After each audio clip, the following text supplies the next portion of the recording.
Welcome everyone to another video, and today we're gonna take a look at a theme that I made inspired by Malaysia's Independence Day.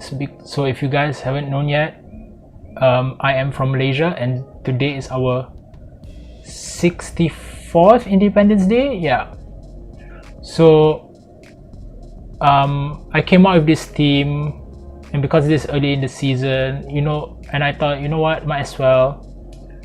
And the theme that I came up with is Raikou, Hypno, and Croconaw. So the Pokemon I chose are all inspired by by animals that are present in Malaysia. Like for example, Raikou is inspired by the Malayan tiger, our crown jewel of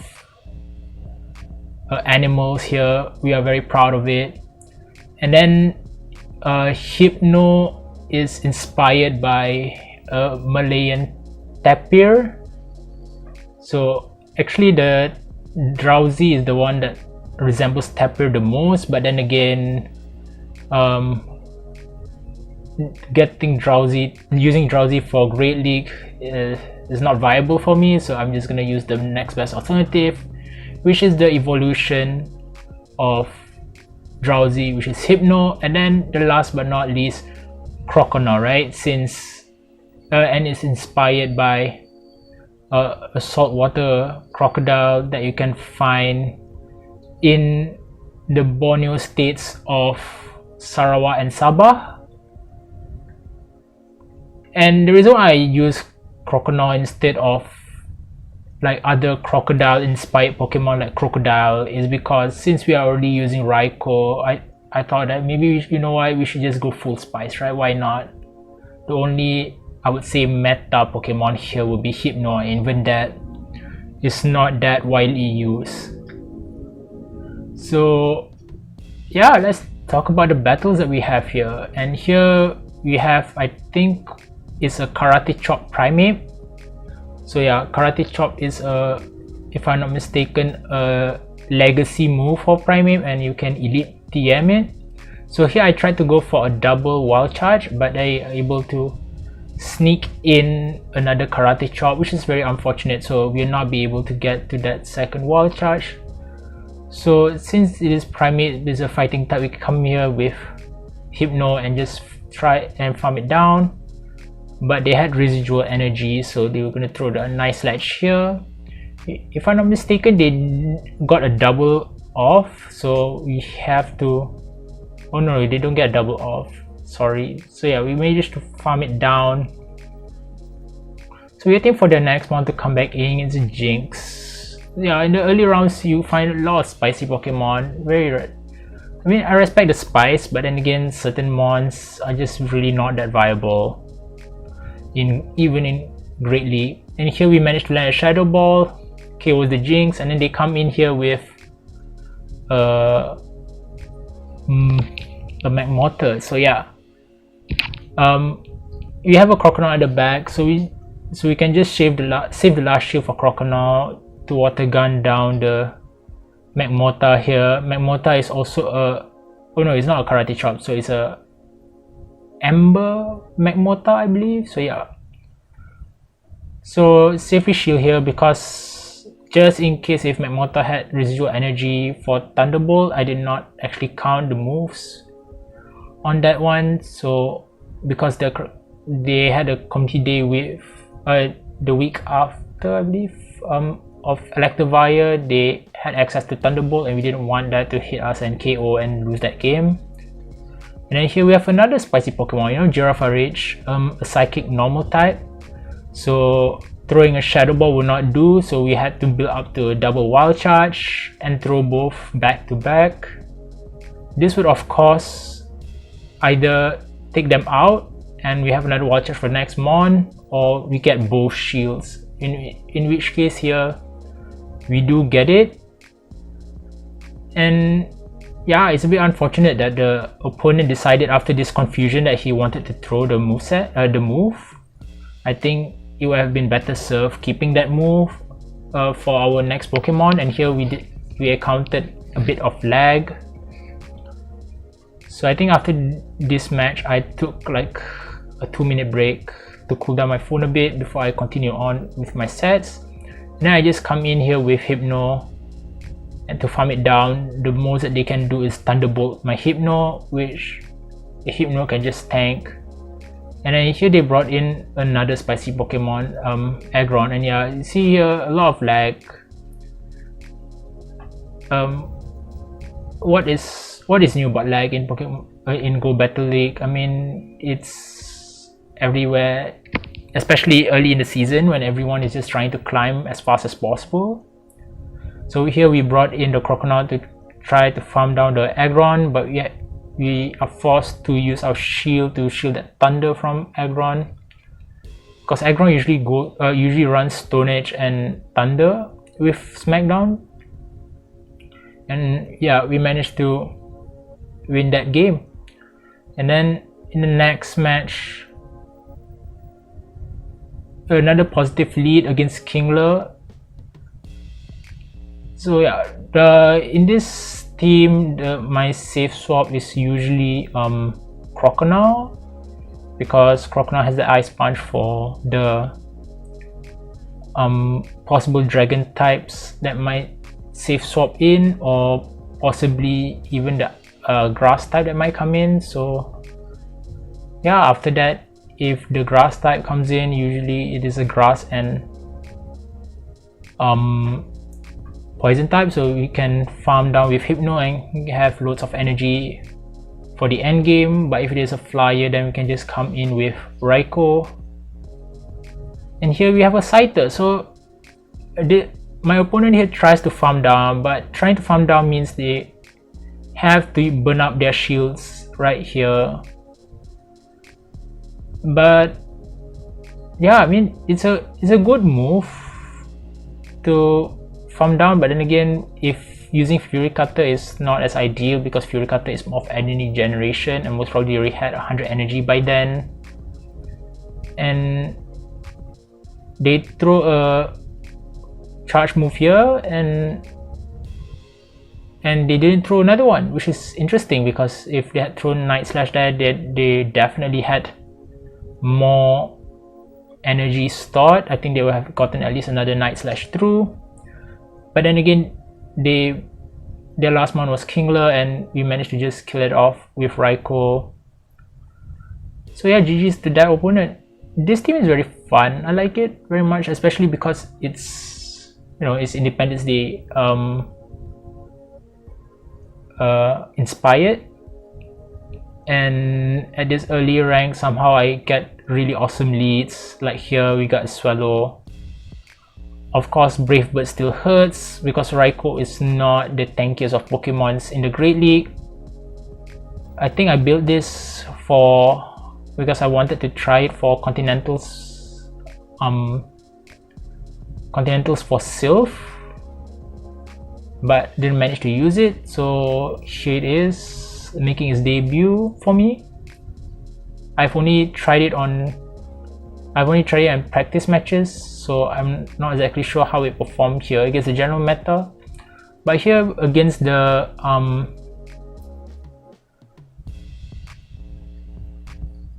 they managed against the Sneasel. They didn't want to double shield it, which is fine by me. I mean, we managed to take it off. And then here they have that glowing ball. Last season, this glowing ball usually means that I will not be able to attack, but in this instance, I'm just didn't see the Pokemon. It was a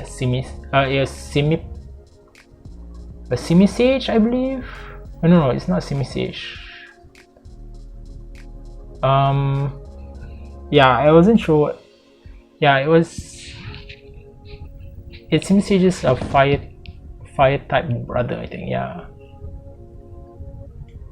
So here they brought in Sunny Cherrim, but it's a Razor Leaf Sunny Cherrim, so a bit more problematic for our lineup. I thought it was a bubble. I thought it was Bullet Seed, therefore I swapped into Croconaw, but it was a Razor Leaf.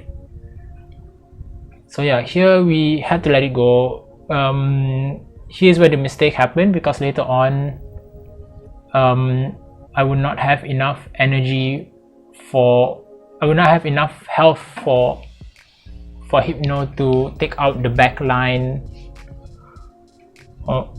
which is a Wigglytuff. So we try our best. I mean, if I'm mistaken, they still had another Pokemon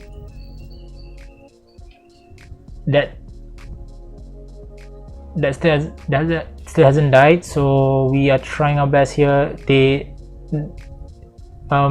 especially with Wigglytuff, you don't necessarily need shield, so it's just basically a wasted health there when we didn't shield the weather ball. And here they shielded, I think they are shielding a second time, which is very bad for us, because then Raikou with with a self-defense debuff move has to take it out. And then yeah, I mean, I think this was our first loss of the season. Oh yeah, it was Abomasnow last month. If we had the Hypno, if the Hypno had still health, especially after this Shadow Ball hit, we would have been able to confusion it down. You will see it later. Only a sliver of health. If we had enough for one more confusion, we have been awesome. But we didn't manage to get that, which is unfortunate, you know. We could have gotten that win, but we didn't. Then again, I wasn't expecting Abomasnow. Grass types are usually non-existent in this meta because a lot of the normal targets for grass types are not there, are banned, like Azumarill or Galarian Stunfisk, or if I'm not mistaken, even Swampert is also banned. So yeah, here we have a Zen Headbutt Snorlax. Quite a meta Pokemon, but with a very spicy moveset. But Zen Headbutt is just very horrible.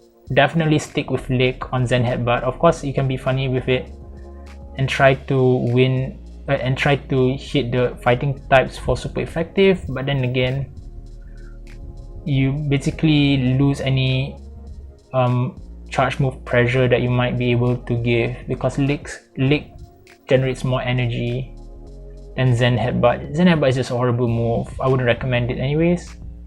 So here we swapped out to Croconaw to snipe it just in case if they got to another body slam, and then here they brought in an Absol. And yeah, Absol is also quite tricky because Hypno does not want to see it, and this one has Snarl, so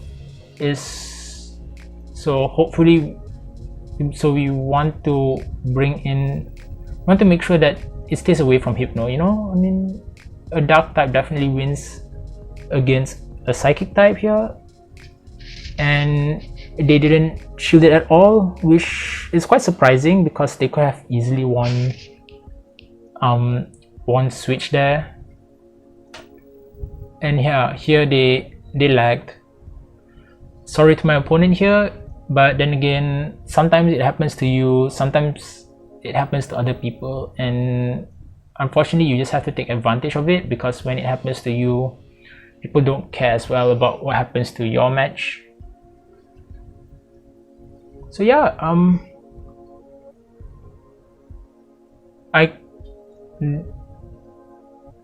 somehow this team generally works for me in this early rounds. Quite interesting. I mean, this concept, actually I only thought about it, I thought about it since early last week, but then again, the team, I only managed to do it this morning because of the move updates. I wanted to see where the other Pokemons have gone up or gone down, because like moves such as Weather Ball got nerfed a bit, so Pokemon like Castform or Politoed or Abomasnow or Ninetales might be a bit nerfed. And here we have a Tropius, another tricky Pokemon because Croconaw cannot beat it if it is a Razor Leaf one. So, but it is a S/Tropius, so we can stay in with Raikou because Raikou is an electric type and resists flying type moves. And even though Raikou is quite frail, it can still tank one Leaf Blade. So here we try to see whether or not we can take it down with Raikou and without needing Hypno here. And we throw a Shadow Ball first because we do not want to debuff our defense straight away. And then we try to go for a double here because I realized that Air Slash did not do as much, and I should be able to outpace them to the 2 wild charges before they manage to get to another Leaf Blade here. So going for the first one and hoping that I can survive 1 Air Slash, and just manage to, and they reburn both shields, and therefore we can take it out right here. So Raikou is a Tropius counter confirmed here, and they have a Snorlax that comes in. So this is a bit iffy for us, and we need to make sure that Croconaw is able to handle it, because we do not want Hypno to get that lick damage. Lick does add up over time, and Confusion is a very slow move, so it would take up a lot of damage from licks. And here we try to go for Crunch. Crunch got a update this season. It has a 30% chance of a defense drop, but then again, I've tried Crunch so many times and I never get the defense drop. I don't know why. I see other streamers and other like content creators getting it, but somehow I'm not getting it.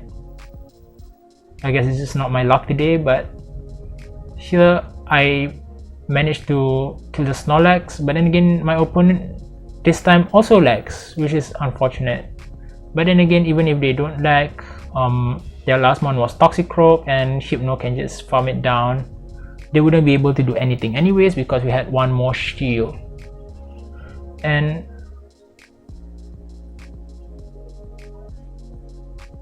if I'm mistaken, this is the last match. I'm not exactly sure. If it's not last match, it's the second last match.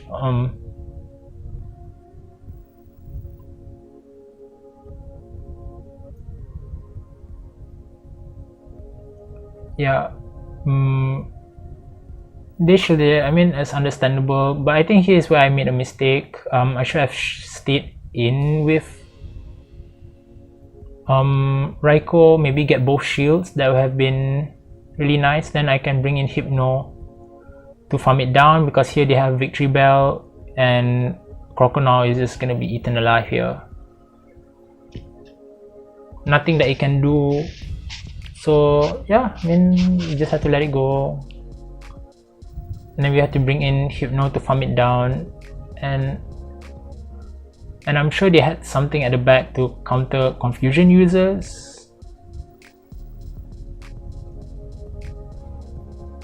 Unfortunately, the first match of my second set, I didn't manage to record it, and Croconaw was a beast at that game. And then here we have a Greedent. I still don't know what's the count for the charge moves here, especially when they keep changing their charge move preference, like Crunch and then Body Slam, or Body Slam and then Crunch. It's very confusing. I still haven't gotten used to it yet, because it just got released I think a week or 2 ago. And yeah, I tried to go back in, try to farm it down, but didn't manage to do so. And here's where it baffles me. I think I thought that it was gonna get 3 bullet seeds before it gets to another Body Slam, but then again they only needed 2, which is which I find very frustrating, because bullet seed is very spammy, and especially when they didn't use the same charge moves from the start, it does get very complicated in terms of keeping track of the energy. So yeah, that was the last game, and yeah, Hypno couldn't do anything. No shields, couldn't do much. So yeah, GG's to the opponent. Greedent, the squirrel, quite nice. So of course my friend a fellow battler also said that I could have used Valplume instead, because Vileplume is based on Rafflesia, which is a flower which is seen a lot in Borneo as well, but then again it was already I already done my sets by then, but maybe I will try when I have the time, when I have the sets. So yeah, if you like this video, if this Independence Day inspired video is something you want more of, I mean, yeah, drop a like or leave a comment down below, and I'll see you in the next one.